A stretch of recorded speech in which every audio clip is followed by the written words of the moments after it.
Mahirap lumaki na hindi kumpleto ang pamilya. Pero ito na ngayon yung kadalasang nangyayari sa mundo.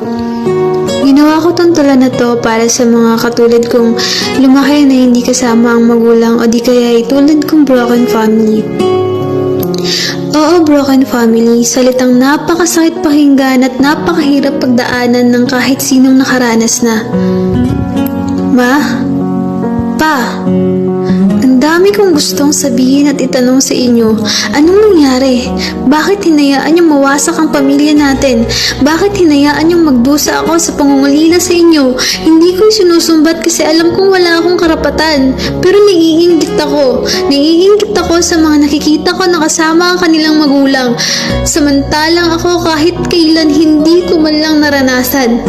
Ang daming panahon na nasayang na hindi ko kayo nakasama. Ang daming araw at oras na hindi